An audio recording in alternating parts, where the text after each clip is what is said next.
Right. So, what is the mood in terms of this campaign, particularly given what we saw happening in Brazil, and these allegations of corruption, no matter how minor they are, how unproven they are, seems to have some sort of an impact in defaming the success of the current government, Moreno or Glass. What's the mood out there?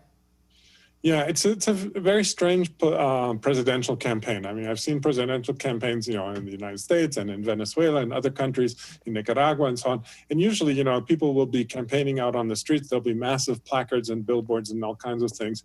If you come to visit Ecuador, or Quito in any case, which is where I'm based, you'd hardly even notice that there's any presidential campaign going on, because there's literally no billboards, no graffiti, nothing on the streets.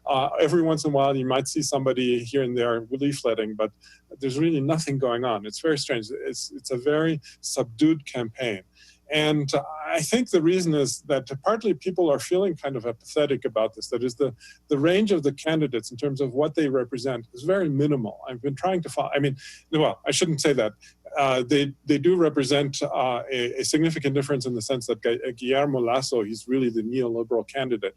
But in terms of what he's saying, he isn't really coming off as being that different from anybody else. And so it seems like a very apathetic campaign. Very little attention is being paid to it, I think, from the general public.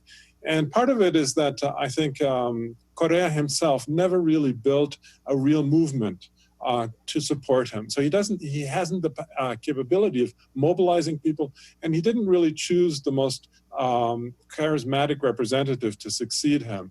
And so that's created, like I said, a very apathetic and slow-moving campaign in that sense.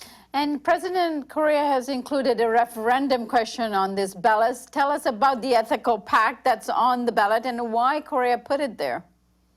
Yes, this was supposed to be one of the main issues that, and actually I interviewed Guillaume Long, the foreign minister, about this, a couple of months ago, because Correa put this question on the ballot, which is supposed to be a question that has to do with tax havens, where it basically asks the population whether or not they think that politicians should be able to have bank accounts in foreign countries, particularly in tax havens. And of course has enormous support among the public.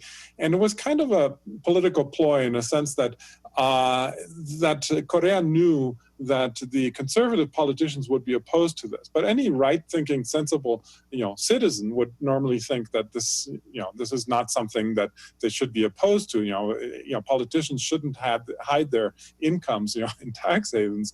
And so he was trying to basically get the conservatives to say yes or no to this. And then if they say no, which is likely, and actually Lasso has come out against it, then you could use that in the campaign against them, because the public overwhelmingly supports it. However, unfortunately, Lenin Moreno hasn't really campaigned on this issue, which is kind of strange in a way. I don't know exactly why he hasn't, but it didn't come up at all during the debates, for example, on Sunday. And so they're really losing, I think, a key issue here that they could have campaigned with. But considering that the campaign is almost non-existent anyway, I guess it might not be such a surprise that this issue hasn't really come front and center after all. Yeah, and speaking of Correa, in your earlier part of the answer, of course, he introduced this particular ballot. But at the same time, Correa's been cracking down on some dissent in the country. Is this reflecting on the election at all? Well, yeah, I mean, there've been, particularly from the left, there've been accusations that Correa has been stifling dissent, particularly with regard to some of the indigenous organizations and the environmental organizations that are protesting against a copper mine in the Amazon region. And this is a huge, enormous copper mine that's being built in the Amazon region in land that belongs to indigenous groups. And one of the organizations that has been defending it, it's called Ecological Action, or Acción Ecológica, has been accused of violent activity in relation to those protests. That is, actually, in one of the protests that happened a couple weeks ago, a police officer was killed in one of the confrontations, and 8 police officers were wounded. And so the government has picked this up and used that as a reason to disband Acción Ecológica. The decision hasn't been finalized, but it's certainly gotten a lot of international attention. However, within Ecuador, at least outside of leftist circles, this issue really hasn't gotten that much attention. Although Paco Moncayo, the candidate for the left party, he is running in coalition with Pachakutik, which is the indigenous group, and he's the only candidate of support who's promised to reduce the amount of mining going on. But other than that, it really hasn't gotten much attention here, and like I said, the case hasn't been resolved yet. And so the second round of the runoff will take place on April 2nd. Who's likely to make it to the second round, and what does it look like? What will happen? Well, the big question is who will make it to the, aside from Lenin Moreno, who's certain to make it, it's unclear who will be the second place candidate. And the main, like I said, the main question is whether it will be Guillermo Lasso or Cynthia Vinteri. Like I said, Paco Moncayo doesn't seem to have much of a chance to make it.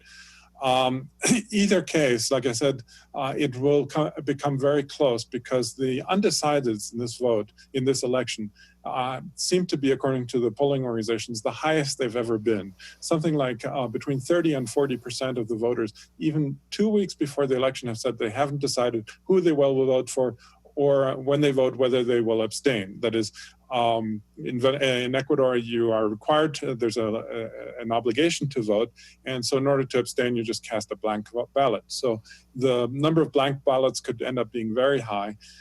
In any case, that creates a huge amount of uncertainty as to who's going to make it to the second round.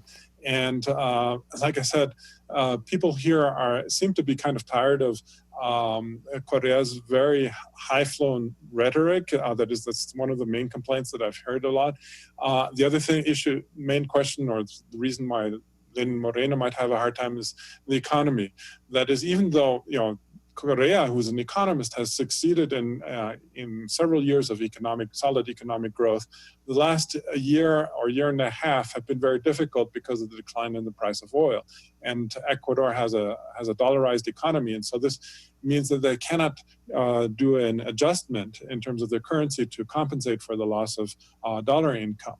And so it's been very difficult for Correa to find ways to keep the economy going as well as it did before, although I think generally he probably did a better job than any of the other candidates would have done. But still, people see this as a problem because things have gotten very expensive here.